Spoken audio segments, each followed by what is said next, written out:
अल्हम्दुलिल्लाहि रब्बिल आलमीन वस्सलातु वस्सलामु अला सय्यिदिल मुरसलीन अम्मा बाद फ़अऊज़ु बिल्लाहि मिनश शैतानिर रजीम बिस्मिल्लाहिर रहमानिर रहीम अस्सलातु वस्सलामु अलैका या रसूलल्लाह व अला आलिका व अस्हाबिका या हबीबल्लाह अस्सलातु वस्सलामु अलैका या नबी अल्लाह व अला आलिका व अस्हाबिका या नूर अल्लाह।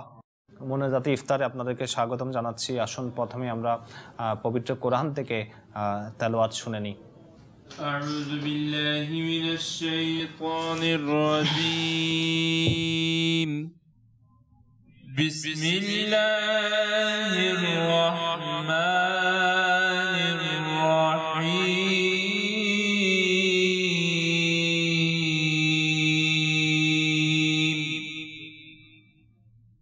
لا أقسم بهذا البلد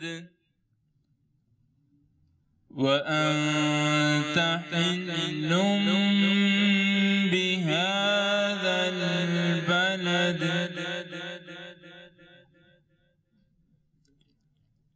ووالد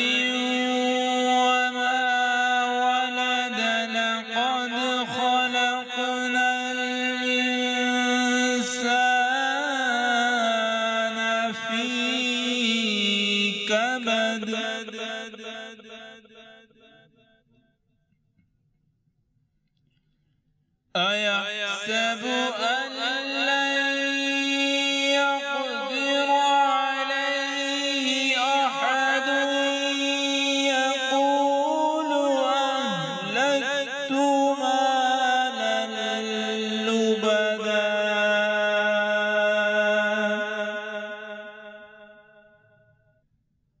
أيحسب أن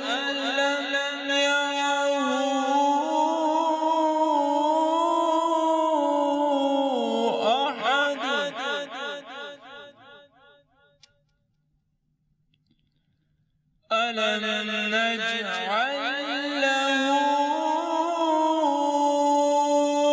عينين ولسانا وشفتين وهديناه النجدين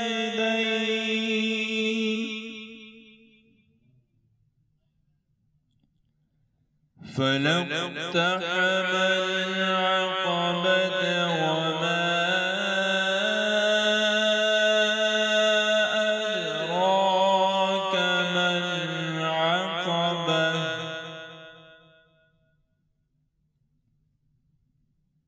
فك رقبة أو إطعام في يوم مسغبة آمنت بالله صدق الله العظيم सल्लु अलल हबीब सल्लल्लाहु ताआला अला मुहम्मद सल्लल्लाहु अलैहि वसल्लम। सुबहानाल्लाह, माशाআল্লাহ। খুবই সুন্দর তেলাওয়াত আমরা শুনেছি মাদানী চ্যানেলের দর্শক শ্রোতা। আজকে আমাদের বিষয় হচ্ছে মা বাবার হক সম্পর্কে, এবং আমরা একটি হুজুর পাক সাল্লাল্লাহু তাআলা আলাইহি ওয়াসাল্লামের ইরশাদ ফরমান শুনে নিই, একটি হাদিসে পাক শুনে নিই। হুজুর পাক সাল্লাল্লাহু তাআলা আলাইহি ওয়াসাল্লাম ইরশাদ করেন হাদিসে পাকের সারমর্ম, যে ব্যক্তি দৈনিক প্রতিদিন আমার উপর 1000 বার দরুদ শরীফ পাঠ করবে, অর্থাৎ 1000 বার দরুদ শরীফ পাঠ করবে, ওই ব্যক্তি ততক্ষণ পর্যন্ত মৃত্যুবরণ করবে না যতক্ষণ পর্যন্ত নিজের স্থান জান্নাতে কোথায় দেখে না নেবে। অর্থাৎ সে ব্যক্তি মারা যাওয়ার আগে হুজুর নিজের স্থান জান্নাতে দেখে নেবে, এরপর সে মারা যাবে। তো আমাদের উচিত হুজুর পাক সাল্লাল্লাহু তাআলা আলাইহি ওয়াসাল্লামের উপর বেশি থেকে বেশি পরিমাণে দরুদ শরীফ পাঠ করা। সাল্লু আলাল হাবিব সাল্লাল্লাহু তাআলা আলা মুহাম্মদ সাল্লাল্লাহু আলাইহি ওয়াসাল্লাম। আসুন প্রথমে আমরা দোয়া দিয়ে শুরু করি। ইসমাইল ভাই দোয়া শুরু করেন। হুব্বে দুনিয়া से बचाया रब,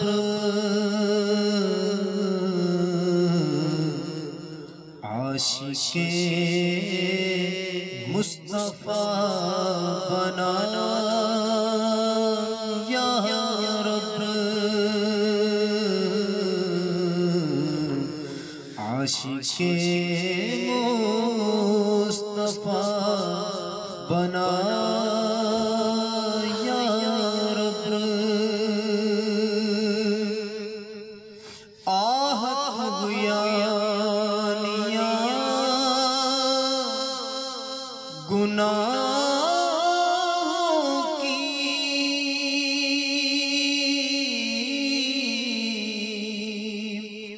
आहत गुयानिया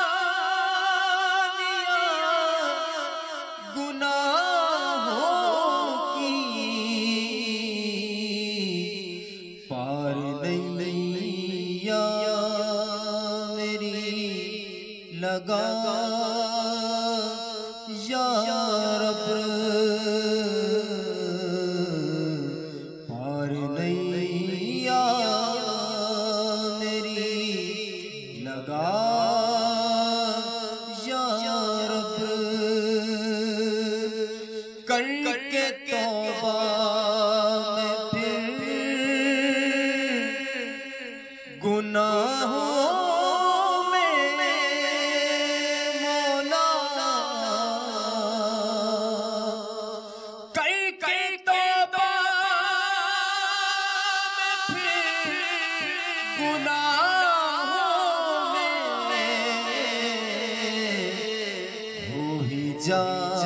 जाता हूँ मुब्तिला या रब हो ही जाता हूँ मुब्तिला या रब किसके दर पर मैं जाऊंगा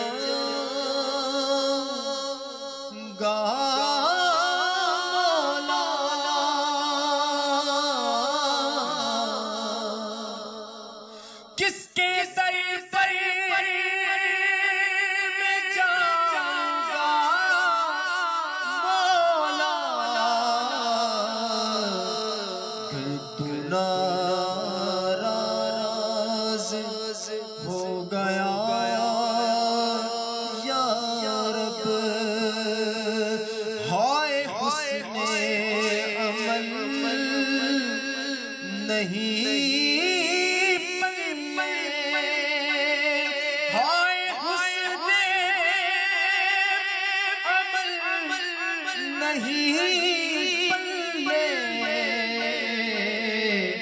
हश्र में मेरा होगा क्या या रब कर दे जन्नत में तू जवार का मौला कर दे जन्नत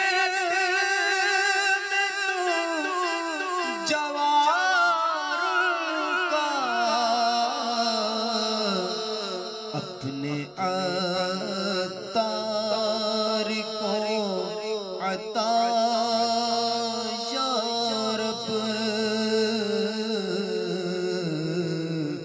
अपने अतार को अता या रब आशिके मुस्तफा बना या रब आमीन। अल्हम्दुलिल्लाहि रब्बिल आलमीन वस्सलातु वस्सलामु अला सय्यिदिल मुरसलीन अम्मा बाद फाउज़ु बिल्लाहि मिनश शैतानिर रजीम बिस्मिल्लाहिर रहमानिर रहीम। প্রিয় ইসলামী ভাইয়েরা এবং মাদানী চ্যানেলের দর্শক শ্রোতা, আজকে আমাদের বিষয় হচ্ছে মা বাবার হক সম্পর্কে। প্রিয় ইসলামী ভাইয়েরা এবং মাদানী চ্যানেলের দর্শক শ্রোতা, মা বাবা সন্তানের জন্য এমন একটি নেয়ামত, যেই নেয়ামতটি সেই বুঝতে পারে যার কাছে এই নেয়ামতটি নেই। প্রিয় ইসলামী ভাইরা, হাদিস শরীফের দ্বারা আমরা মা বাবার হক সম্পর্কে, মা বাবার গুরুত্ব সম্পর্কে, মা বাবার ফজিলত সম্পর্কে আমরা অনেক হাদিসে পাক হুজুর পাক সাল্লাল্লাহু তাআলা আলাইহি ওয়াসাল্লাম ইরশাদ করেছেন, আমরা শুনতে পাই। বিশিষ্ট সাহাবী সাইয়্যিদুনা হযরত আবু হুরায়রা রাদিয়াল্লাহু তাআলা আনহু হতে বর্ণিত, তিনি হুজুর পাক সাল্লাল্লাহু তাআলা আলাইহি ওয়াসাল্লামের নিকট থেকে একটি হাদিসে পাক তিনি বর্ণনা করেন। হুজুর পাক সাল্লাল্লাহু তাআলা আলাইহি ওয়াসাল্লাম ইরশাদ করেন, তার নাক ধুলিময় হোক। আবার তিনি হুজুর পাক সাল্লাল্লাহু তাআলা আলাইহি ইরশাদ করেন, তার নাক ধুলিময় হোক। হুজুর পাক সাল্লাল্লাহু তাআলা আলাইহি ওয়াসাল্লাম আবার ইরশাদ করলেন, তার নাক ধুলিময় হোক। পুনরায় হুজুর পাক সাল্লাল্লাহু তাআলা আলাইহি ওয়াসাল্লামকে কেউ আরজ করলো, ইয়া রাসূলুল্লাহ সাল্লাল্লাহু তাআলা আলাইহি ওয়াসাল্লাম, কোন ব্যক্তির নাক ধুলিময় হোক? তো হুজুর পাক সাল্লাল্লাহু তাআলা আলাইহি ওয়াসাল্লাম ইরশাদ করেন, যে ব্যক্তি নিজের পিতামাতা উভয়কে কিংবা যে কোনো একজনকে বৃদ্ধ অবস্থায় পেয়েছে অতঃপর জান্নাতি হতে পারেনি, অর্থাৎ তাদের খেদমত বা সেবা করেনি এবং এমন কোনো ধরনের সন্তুষ্টি অর্জন করতে পারেনি যাতে সে জান্নাতের অধিকারী হতে পারে। এই কঠোর হুমকি দ্বারা মাতা পিতার অবাধ্য ছেলেমেয়েরা যেন শিক্ষা লাভ করে এবং তাদের অপকর্মের অশুভ পরিণতির সম্পর্কে সজাগ হয়। মাদানী চ্যানেলের দর্শক শ্রোতা, আমরা শুনলাম যে হুজুর পাক সাল্লাল্লাহু তাআলা আলাইহি ওয়াসাল্লাম এক প্রকার তাদেরকে দোয়া সুলভ বা আরো করেছেন যে তাদের নাক ধুলিময় হোক, অপদস্থ হোক, যে নিজের পিতা মাতাকে পাওয়ার পরেও জান্নাত অর্জন করতে পারেনি। প্রিয় ইসলামী ভাইয়ের এবং মাদানী চ্যানেলের দর্শক শ্রোতা, একটি আমির আহলে সুন্নাত দামাত বারাকাতুহুমুল আলিয়া, উনি ওনার একটি রিসালা সামুদ্রিক গম্বদের মধ্যে একটি ঘটনা তিনি লিখেন। যেমন এটা সাধারণত আমরা সবাই শুনেছি, আমরা ছোট থেকে সবাই সম্পর্কে জানি, আমাদের পূর্ব মা বাবারা আমাদের বড় ভাইয়েরা, আমাদের শিক্ষক হয়তো আমাদেরকে শুনিয়েছেন। আসুন আমরা আরেকবার শুনে নিই। যেমন আমরা হযরত সাইয়্যিদুনা বাইজিদ বুস্তামি রাহমাতুল্লাহ তাআলা আলাইহির কথা শুনেছি। অনেক বড় মাপের একজন বুজুর্গ ছিলেন, অনেক বড় মাপের একজন আল্লাহর ওয়ালি ছিলেন। তিনি যে বেলায়েতের আসনে উপনীত হওয়ার একটিমাত্র কারণ, তিনি আল্লাহ তাআলার সান্নিধ্য পাওয়ার একটিমাত্র কারণ হচ্ছে তাকে তার মা দোয়া করেছিলেন। তিনি একদিন ওনার মা শীতের রাতে ওনার কাছ থেকে পানি চেয়েছিলেন। তো তিনি দেখলেন যে কলসিতে পানি আছে কিনা, দেখলেন কলসিতে কোনো পানি নেই। তিনি কি করলেন, শীতের রাত্রি, কঠিন রাত ছিল, তিনি বাইরে গিয়ে ঝর্ণা থেকে পানি আনলেন এবং মার পাশে আসলেন পানি নিয়ে। তো দেখলেন যে মা ঘুমিয়ে পড়েছে। তো তিনি হযরত বাইজিদ বুস্তামি রহমতুল্লাহ তাআলা আলাইহি মায়ের পাশে দাঁড়িয়েছিলেন এবং দেখলেন যে ওনার হাত থেকে গ্লাস থেকে কিছু পানি বাইরে পড়ে ঠান্ডার কারণে বরফ জমে গিয়েছিল।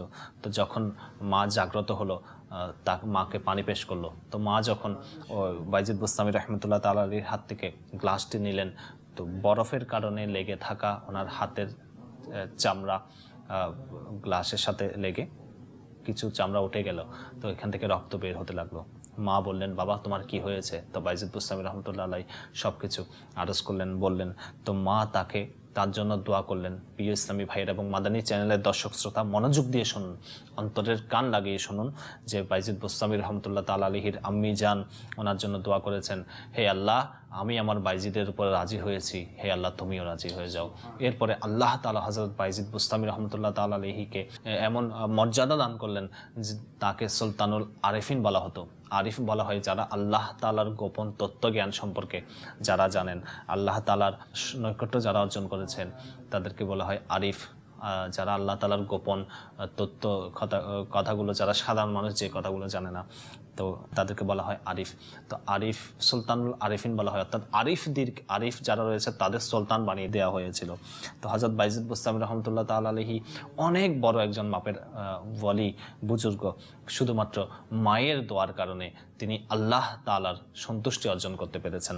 প্রিয় ইসলামী ভাইয়েরা এবং মাদানী চ্যানেলের দর্শক শ্রোতা, হযরত আনাস রাদিয়াল্লাহু তাআলা আনহু হতে বর্ণিত যে তিনি বলেন, হুজুর নূর সাল্লাল্লাহু তাআলা আলাইহি ওয়াসাল্লাম ইরশাদ করেন, যে ব্যক্তি এটা চায় যে আল্লাহ তাআলা তার আয়ুকালে বরকত দেন, অর্থাৎ তার হায়াত বাড়িয়ে দেন এবং তার রিজিক বাড়িয়ে দেন, তাহলে সেই ব্যক্তির উচিত সে যেন তার মাতা পিতার সাথে সদ্ব্যবহার বজায় রাখে এবং নিজের আত্মীয় স্বজনের সাথে সুসম্পর্ক স্থাপন করে। হুজুর পাক সাল্লাল্লাহু তাআলা আলাইহি ওয়াসাল্লামের আসুন আমরা আরও কয়েকটি হাদিসে পাক শুনে নিই। ইনশাআল্লাহ আমাদের ঈমান আরও মজবুত হবে। মা বাবার সম্পর্কে, মা বাবাকে খিদমত করার জজবা, অনুপ্রেরণা, উৎসাহ আমাদের বৃদ্ধি পাবে। একবার একজন আনসারি সাহাবী রাদিয়াল্লাহু তাআলা আনহু হুজুর পুন্নু সাল্লাল্লাহু তাআলা আলাইহি ওয়াসাল্লামের দরবারে উপস্থিত হয়ে আরজ করেন, হে আল্লাহর রাসূল সাল্লাল্লাহু তাআলা আলাইহি ওয়াসাল্লাম, মা বাবার মৃত্যুর পর তাদের সাথে আমি সদ্ব্যবহার কিভাবে করব, অর্থাৎ তাদের সাথে কিভাবে কোনো এমন পদ্ধতি আছে কি যে তারা মারা যাবার পর আমি তাদের সাথে সদ্ব্যবহার করতে পারবো? তখন হুজুরে পাক সাল্লাল্লাহু তাআলা আলাইহি ওয়াসাল্লাম ইরশাদ করেন, 4টি পন্থা রয়েছে। 1, তাদের জন্য তুমি নামাজ পড়ো।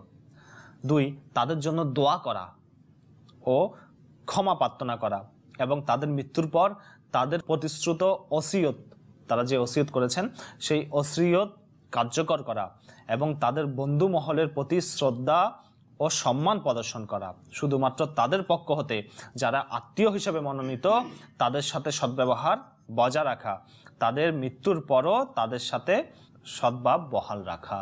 হুজুর পাক সাল্লাল্লাহু তাআলা আলাইহি ওয়াসাল্লাম আরো ইরশাদ করেন, হাদিসে পাক শুনুন, পিতার ইন্তেকালের পর সন্তান সন্ততিগণ তার জন্য ক্ষমা প্রার্থনা করায় মাতা পিতার সাথে সদাচরণ করার অন্তর্ভুক্ত। প্রিয় ইসলামী ভাইরা এবং মাদানী চ্যানেলের দর্শক শ্রোতা, হাত ওঠানোর কিছু আদব রয়েছে, দোয়া করার কিছু আদব রয়েছে, যেমন হাতের তালু আসমানের দিকে করে বুক বরাবর অথবা এমন উঁচুতে যাতে বগলের এই সাদা অংশ প্রকাশ পায়, এবং যদি সম্ভব হয় দুজানু হয়ে বসে দোয়া করা উচিত, এবং নিজের অন্তরকে ঝুঁকিয়ে নিজের গুনাহকে স্মরণ করে দোয়া করুন। আসুন আমরা সবাই দোয়া করি। আমরা আপনাদের জন্য দোয়া করব, আপনারা আমাদের জন্য দোয়া করবেন, এবং আমাদের দেশের জন্য দোয়া করবেন, আমাদের দেশে যেন শান্তি হয়, আমরা যেন সবাই মিলেমিশে, প্রত্যেক মুসলমান ভাই ভাই আমরা যেন মিলেমিশে থাকতে পারি। আল্লাহ তাআলা আমাদেরকে তৌফিক দান করুক। আল্লাহুম্মা আমিন। আলহামদুলিল্লাহি রাব্বিল আলামিন ওয়াসসালাতু ওয়াসসালামু আলা সাইয়্যিদিল মুরসালিন। মালিকে করিম, মাওলা, আমরা তোমার গুনাহগার বান্দা। মাওলা তোমার আলিশান দরবারে 2টি কালো কালো গুনাহ ভরা হাত উঠিয়ে দিয়েছি মাওলা। আমরা তোমার ওই বান্দা মাওলা, যারা বারবার গুনাহ করার পর বারবার তওবা করেছি মাওলা, আবার শয়তানের ধোঁকায় পড়ে মাওলা আবার গুনাহ করে ফেলেছি, আবার তওবা করেছি মাওলা, আবার নফসে আম্মারার পবিত্রির চক্রান্তে পড়ে মাওলা আবার গুনাহে লিপ্ত হয়ে গিয়েছি মাওলা। আবার তওবা করেছি মাওলা, আবার গুনাহে পড়ে গেছি মাওলা, আবার গুনাহ করে ফেলেছি। হে আল্লাহ, হে রহমান, হে মালিক মাওলা, তোমার দরবারে মাওলা মাদানী চ্যানেলের দর্শক শ্রোতাদেরকে নিয়ে মাওলা, জানি না মাওলা আমাদের দেশে মাওলা কোন কোন জায়গা থেকে হাত উঠিয়ে দিয়েছে মাওলা, এদের মধ্যে যার হাতকে তুমি পছন্দ করো তার হাতের সদকা মাওলা আমাদেরকে মাফ করে দাও। হে আল্লাহ, আমাদেরকে মাফ করে দাও। बेसबब बख्श दे न पूछ अमल अल्लाह, बेसबब बख्श दे न पूछ अमल, नाम गफ्फार है तेरा या মাওলা করিম, মাওলা আমাদের কাছে কোনো আমল নেই যে আমল তোমার দরবারে আমরা পেশ করব মাওলা। তোমার নাম তো গফফার মাওলা, তোমার গফফার নামের ওয়াসিতা মাওলা, তোমার রহমান নামের ওয়াসিতা মাওলা। लाज रख ले गुनाहगारों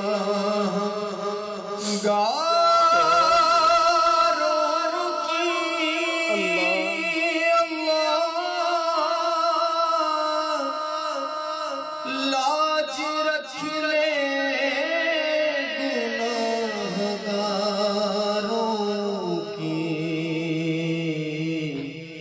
नाम रहम तेरा মাওলা আমাদেরকে মাফ করে দাও মাওলা। মাওলা এ করিম, মাওলা আমাদেরকে তওবাতুন নসুহ দান করো মাওলা। হে আল্লাহ আজ্জা ওয়া জাল, মাওলা মাওলা আমাদেরকে তওবার উপর ইস্তেকামত দান করো মাওলা। মাওলা আমাদেরকে তওবার উপর অটল থাকার তৌফিক দান করো মাওলা। হে আল্লাহ আজ্জা ওয়া জাল, আমাদেরকে গুনাহের রোগ থেকে আরোগ্য দান করো মাওলা। মাওলা করিম আমাদেরকে গুনাহের রোগ থেকে আরোগ্য দান করো মাওলা। মাওলা করিম আমাদেরকে গুনাহের রোগ থেকে আরোগ্য দান করো মাওলা। মাওলা আমাদেরকে মদিনার প্রেমের রোগী বানিয়ে দাও মাওলা। মাওলা আমাদেরকে মদিনার প্রেমের রোগী বানিয়ে দাও মাওলা। মাওলা করিম, মাওলা মাওলা আমাদের অন্তর থেকে মাওলা দুনিয়ার ভালোবাসা দূর করে দাও মাওলা। মাওলা আমাদের অন্তর থেকে দুনিয়ার ভালোবাসা দূর করে দাও মাওলা। মাওলা আমাদের অন্তরের মধ্যে তোমার নবী সাল্লাল্লাহু তাআলা আলাইহি ওয়াসাল্লামের ভালোবাসা দান করো মাওলা। आज बनता हूँ मुअज़्ज़ज़ जो खुले हश्र में ऐब हाय रुसवाई किया फत मैं फंसूंगा या रब अफ़व करो सदा के लिए राज़ी हो जा अल्लाह अफ़व करो सदा के लिए राज़ी हो जा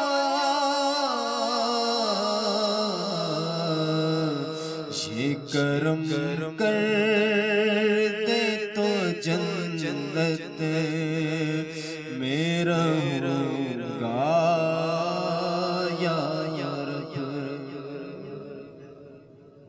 হে আল্লাহ মালিকে করিম, মাওলা মাওলা তুমি আমাদের উপর যদি রাজি হয়ে যাও মাওলা, তোমাকে কেউ জিজ্ঞেস করবে না মাওলা।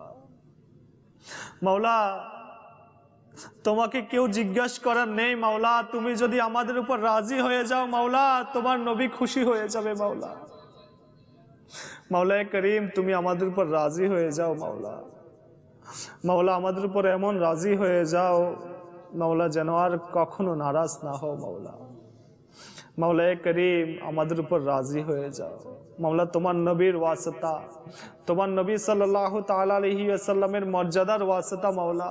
মাওলা তোমার নবী সাল্লাল্লাহু তাআলা আলাইহি ওয়াসাল্লামের পবিত্র নাম মুবারক মুহাম্মদ সাল্লাল্লাহু আলাইহি ওয়াসাল্লামের ওয়াসিতা মাওলা করিম, মাওলা আমাদের উপর তুমি রাজি হয়ে যাও মাওলা। আমাদের উপর রাজি হয়ে যাও মাওলা। আমাদেরকে মুখলিস বানিয়ে দাও, আমাদেরকে আশিকে রসুল বানিয়ে দাও মাওলা।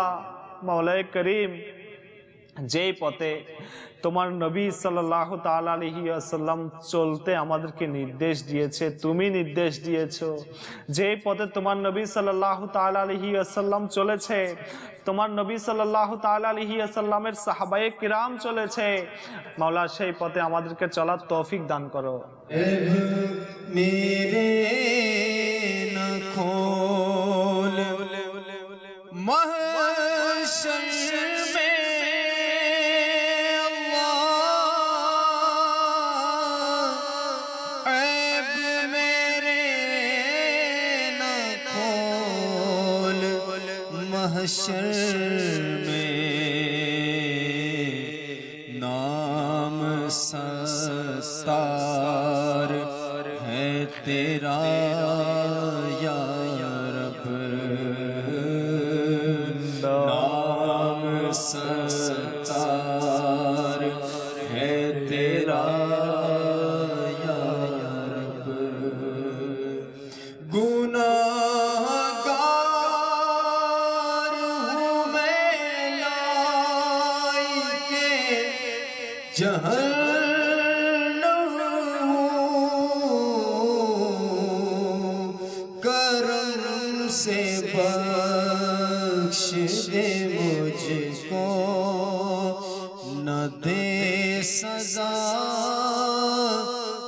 या रब मौला करीम मौला मौला আমরা গুনাহগার मौला যদি কিয়ামতের দিন আমাদের গুনাহ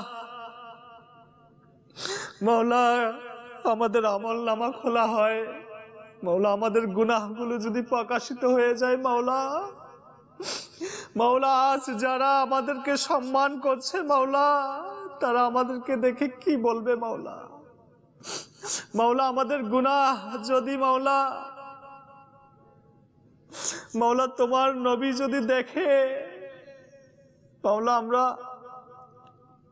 কিভাবে মুখ দেখাবো मौला হে আল্লাহ আজ্জা ওয়াজাল मौला করিম मौला তুমি আমাদের গুনাহকে দুনিয়াতে গোপন করো আখিরাতে গোপন করো मौला হে আল্লাহ আজ্জা ওয়াজাল मौला তোমার নাম তো সত্তার मौला তুমি আমাদের গুনাহকে গোপন করে নাও मौला मौला আমাদেরকে কবর হাসর পুলসিরাতের ভয়াবহতা থেকে পানাহ দান করো मौला मौला করিম मौला জাহান্নামের আগুন থেকে আমাদেরকে পানাহ দান করো मौला मौला কিয়ামতের ভয়াবহতা থেকে আমাদেরকে পানাহ দান করো मौला मौला কবরের ভয়াবহতা থেকে আমাদেরকে পানাহ দান করো मौला मौला আমাদেরকে মৃত্যু কবর হাসর পুলসিরাতের ভয়াবহতা থেকে পানাহ দান করো मौला